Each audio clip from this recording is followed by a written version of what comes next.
Hello guys, my name is Charles. This is my new YouTube channel. Please support me by just hitting subscribe. So today we are going to talk about Git and GitHub. Git is a version control system and it helps users to keep track on changes that have been made on files. It also allows you to roll back to a previous version of your files without the current changes. Git also simplifies your work when working on one project as a team because you are able to create branches and also merge them. GitHub is a web-based repository that allows you to work with other developers online. Also, there are some pro tips when using GitHub, especially if you are new to programming and a self-taught programmer. You can use GitHub to store your projects. This can be used. You can use this project to showcase your skills to clients or potential clients so that they can easily hire you. You can also participate on open source projects, and this will help you to network with other developers as well as gain more skills. So these are the most common GitHub commands that you're going to look at, and I'm also going to explain each one of these commands. There is these two commands, git config and git config command is used to register your name and the email the first time you initialize a git repository. And then the git clone command is used to copy a cloud repository to your local machine. Git init is used when creating a local git repository.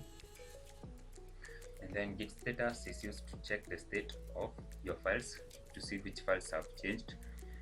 And then the git add is used to stage files for commit, like the files that have been modified or new files. You can always stage them to be committed. Committing is like saving your changes locally. There are other important commands like git push and git pull. Git push is used to push your changes or to take your changes to the cloud repository, and then the git pull is used to pull the changes that are on the cloud to your local machine. And then the git branch, git checkout, and git merge, these are used when working with branches. You create a new branch and then you can switch to a branch and then you can merge the branch. The git stash and git stash apply are used when you don't want to commit your changes but you want to save the changes before committing them. So these are the commands that are used. So these are the steps that we are going to follow, and I recommend you beginners to follow these steps because it is straightforward and easy. We are going to install Git, and then we are going to create a GitHub account. We are going to create a repository on GitHub. Then we are going to clone that repository to the local machine. Then we are going to use the git commands. There is another way of first creating the repository on the local machine and then pushing it to the GitHub account, but for beginners this is the most straightforward way. So let's do this. We are going to the Git website. As you can see, there are versions for Mac, Windows, and Linux. Download the version that is for your machine. For me, I am using for Windows. Hit download, and then you install. For me, I have already done this. I have installed Git, so I'm not going to repeat it. And then go to github.com, open a new account. After opening the account, you sign in, and if you already have a GitHub account, you can just sign in. After that, you can now be able to create a new repository in GitHub. I'm going to create one over here and I'll call it test. You can add a description, and then you can make it public or private. For me, I'm making it private. You can initialize a readme. A readme is just a file that you can use to describe more about your project. I will leave this blank, so I'm creating an empty repository.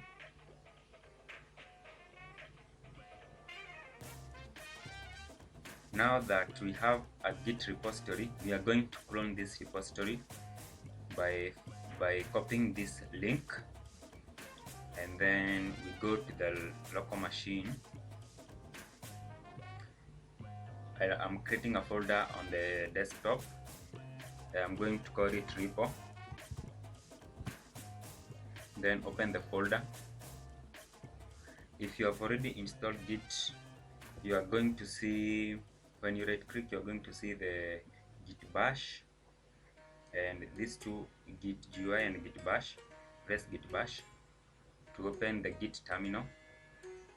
So now that I have the Git terminal, I'm going to zoom in to make it more clear to you. Use this command to clone, git clone, and then you paste the link that we just copied from GitHub, and then press enter. This will clone the repository for us.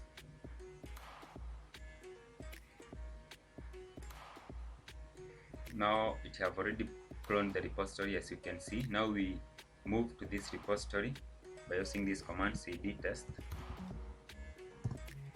Now we are on this repository, and you can see it has added another word, master, meaning that this is a Git repository.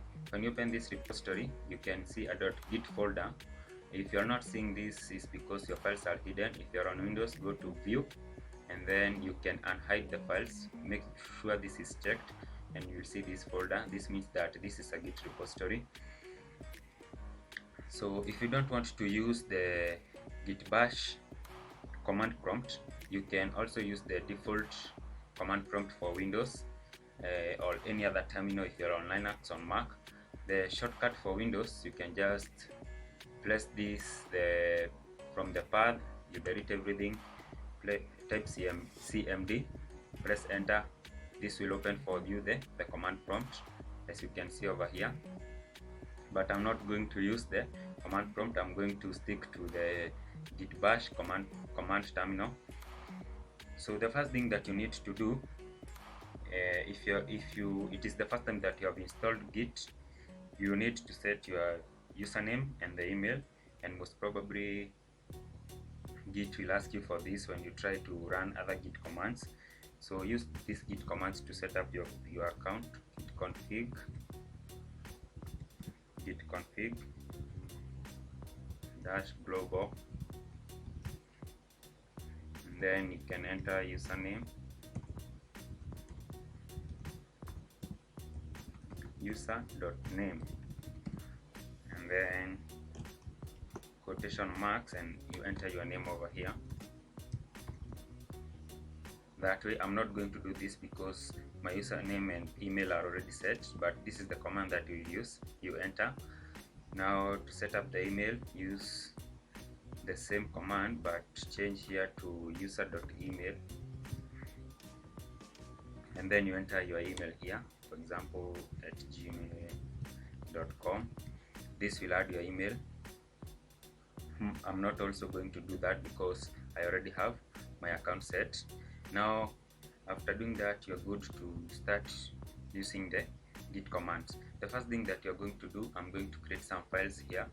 Now to open these files, I'm going to open the Visual Studio Code. You might be using another editor. You can navigate to this file and open this and create these files. But if you're using Visual Studio Code, you can use this shortcut to open it. Use Git, use code, and then dot. This will open the Visual Studio Code.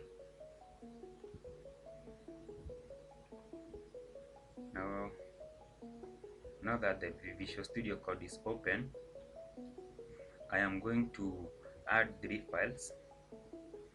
One is index.html,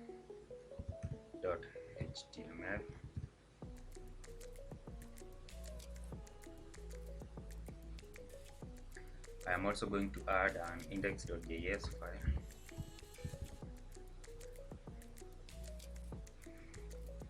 I'll also add let's say app.js.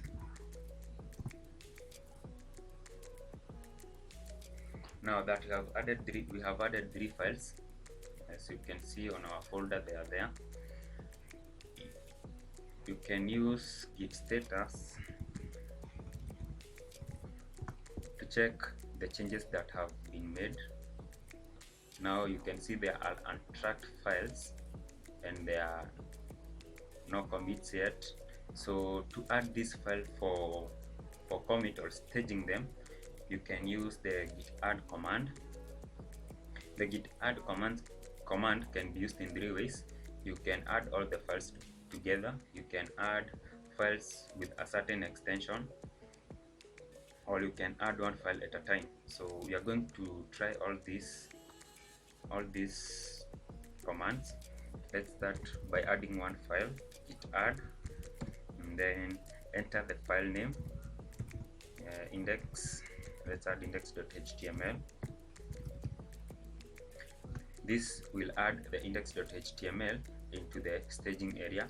So when you say git status, you can see that this file is tracked while this one are untracked. This can be committed, but this file won't be committed or saved. So you can remove the file from the staging area by using this command, the git rm, then dash catched. Then you enter the file name again, index.html. And then when you do the git status again,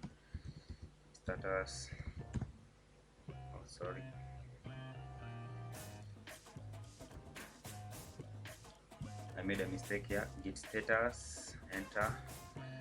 We can see this file is not tracked. Now to add files with a certain extension, you can use the git add command, and then you use this star sign meaning all, and then .js. This is the file extension.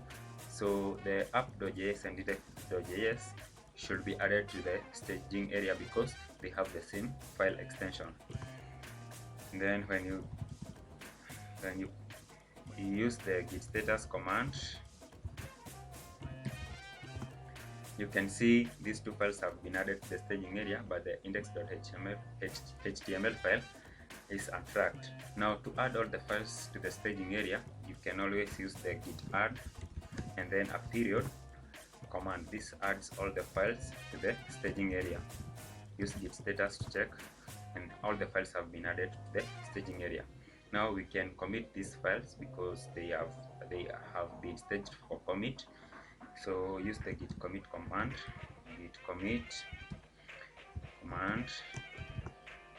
and then you can enter your message here, maybe initial commit.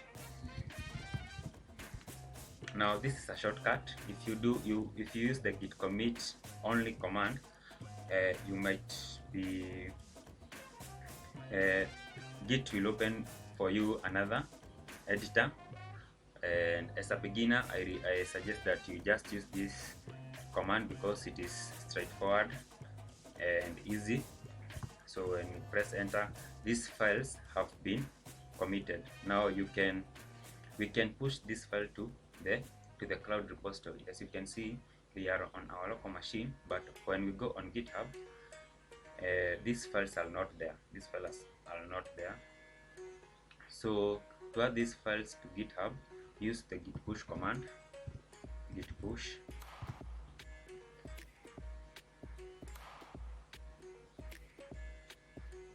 You might be asked to enter the password, so enter your GitHub password and then it should work.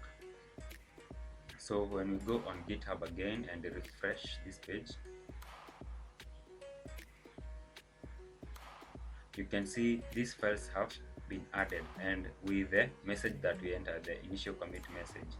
Okay, I made an error, but I hope you get the point. So we are going to add a new file on the cloud, and pull these changes to our local repository, let's add a readme file.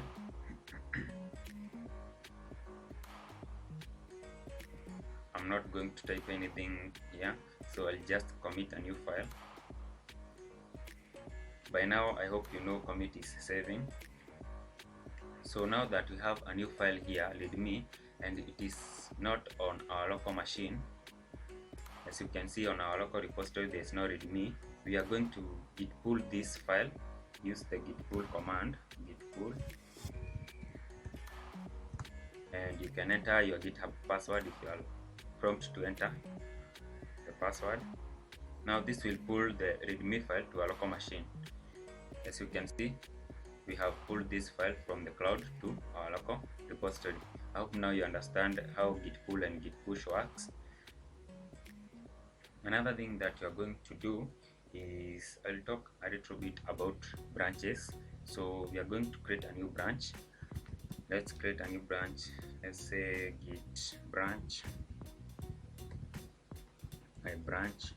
Now my branch is the name of the branch. You can use any other name that you want. Now this has created a new branch called my branch. We can switch to this branch by using the git checkout command. Git checkout my branch. This will switch us to the my branch to another branch, which is the new branch.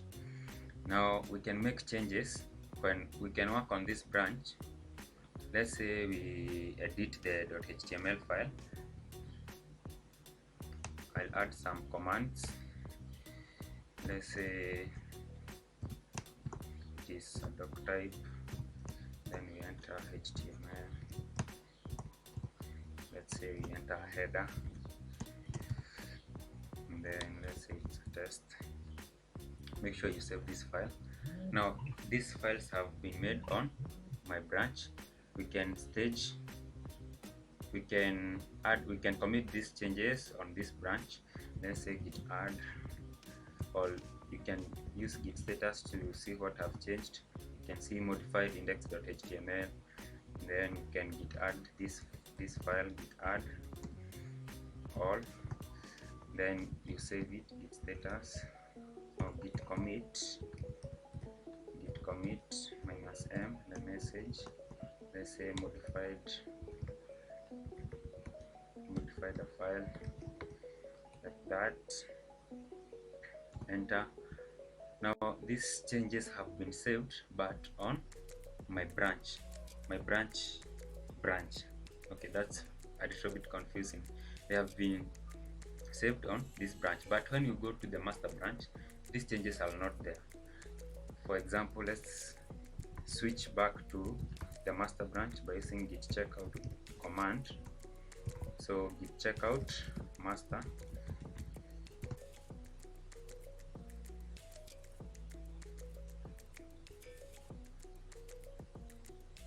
oh, I used the wrong command. It is not get, it is git. Sorry for the typo. Now we are on the master branch, and as you can see, the index.html don't have the changes that we made. Now to bring these changes to the master branch, we need to merge these branches by using git merge command. So git merge, when you are on the master branch, use git merge, and then the branch name, which is my branch.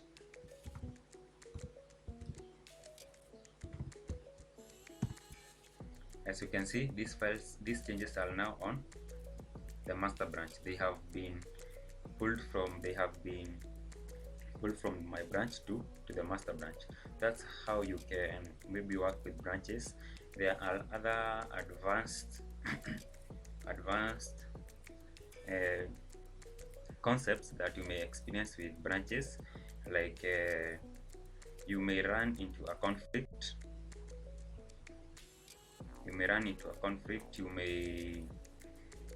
We can use also, there is a concept of pull request. This is when you want your team to review your code before you can merge, and then I might talk about this on another video.